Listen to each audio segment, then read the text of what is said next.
So here we go, naming compounds. There's two types of compounds, both ionic and covalent. We talked about that on the first day of school. We talked about it some recently in the last unit with the periodic table. And what we're going to concentrate here is mostly ionic compound naming, because that's sort of the most complex and accurate. Covalent has some uses that we'll get into as well.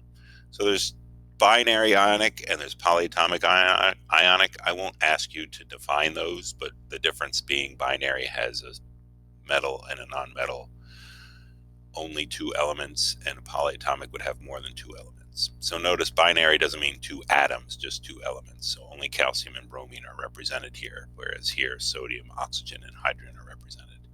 All right, covalent is a CH bond. Usually those are organic, and then we'll get into naming those. Okay, so when you join ions, you have to know what the charge is, and this is because the total charge has to be zero when you're done with ionic bonding. So metals will lose electrons, become cations, which have a positive charge, and then there's some rules here. And then nonmetals will gain electrons. They fight. Remember, nonmetals like fighting. They like to get those electrons. Anions will have a negative charge, is what they become.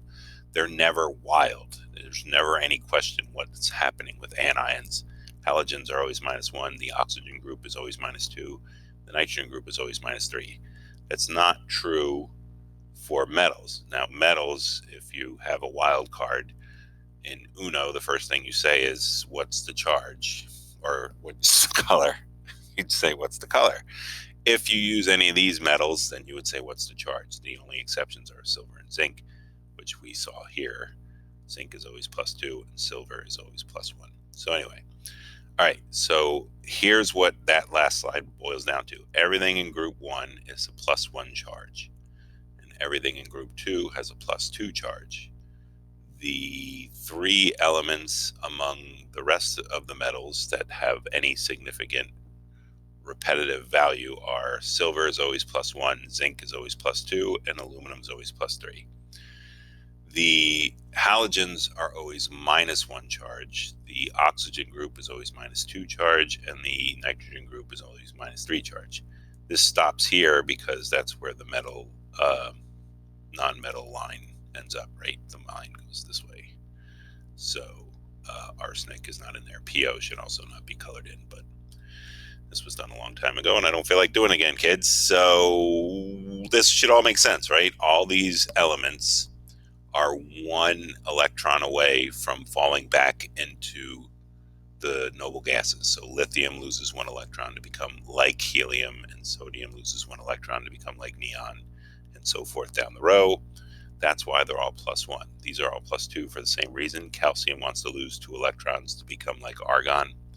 Magnesium wants to lose 2 electrons to become like neon.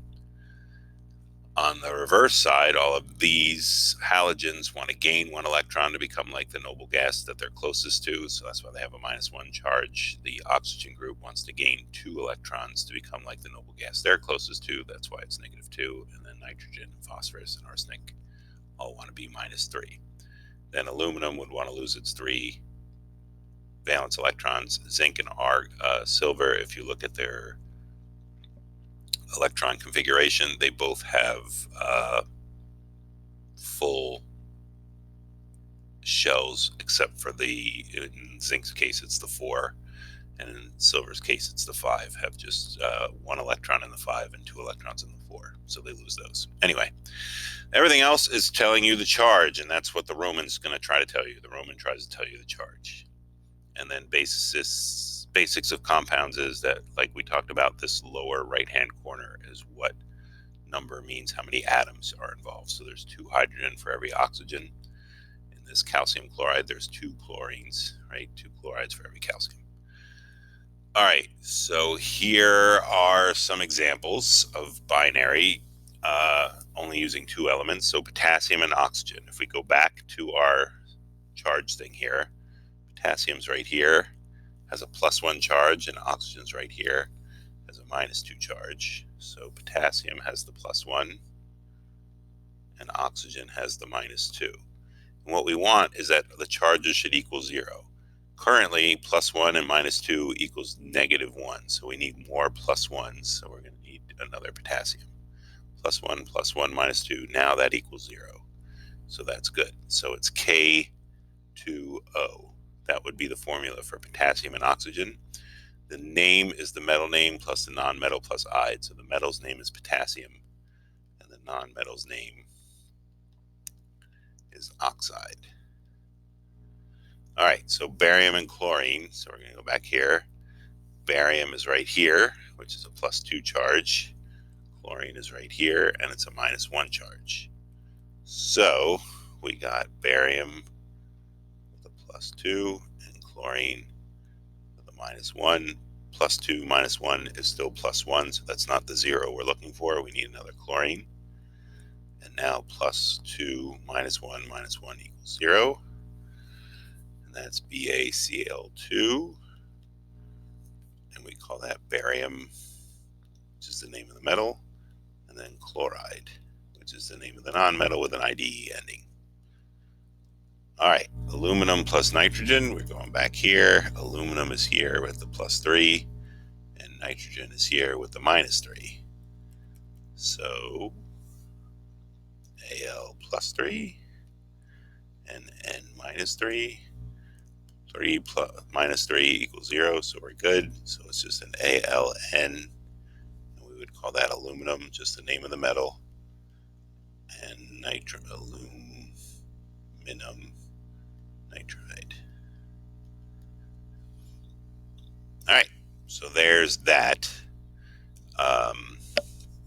If we erase all this, let's erase all that, and then do some more. So what if we had iron 2 plus sulfur? So again, the Roman has to be telling us the charge for iron. So iron 2 means it's Fe +2. If you look back here, iron is one of these that does not have a known charge, so it would have to be told in the Roman numerals or given the anion. So we'll figure that out in a second. Sulfur, if we go back here, is -2. It's right there. So S -2 +2 -2 equals 0. So we just need one of each. So it's FeS. And if you want to look at that visually, like we were doing with the puzzle pieces, so iron has the 2 pluses and sulfur has the 2 minuses.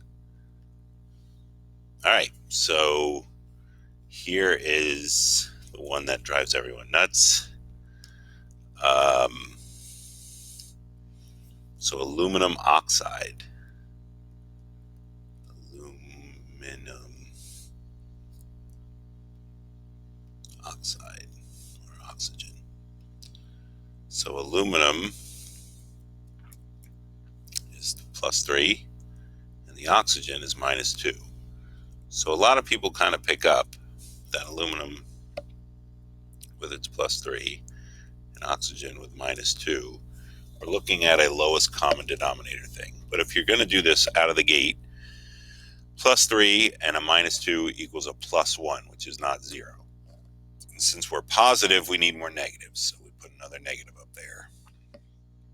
Now we got +3 -2 is -1.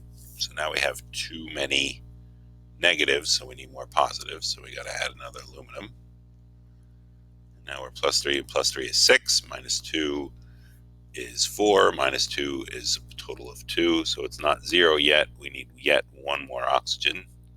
And now that's +3. +3 is 6. -2 -2 is 0. So the formula would be Al2O3 because there's 2 aluminums and 3 oxygens. And if you're going to look at that from a puzzle piece perspective, all right, so aluminum has its 3 pluses,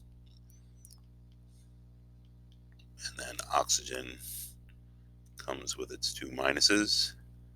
That's not enough, so you grab another oxygen with its 2 minuses, and then that's too many, so you need another aluminum with its 3 pluses, and now that's too many, so you need another oxygen. Thanks, computer.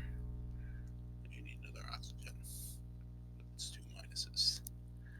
There you go. And then everything's equal. So there's 2 aluminums and 3 oxygens. All right. I think that sums up what happened today. I hope that's helpful, and we'll get into it some more.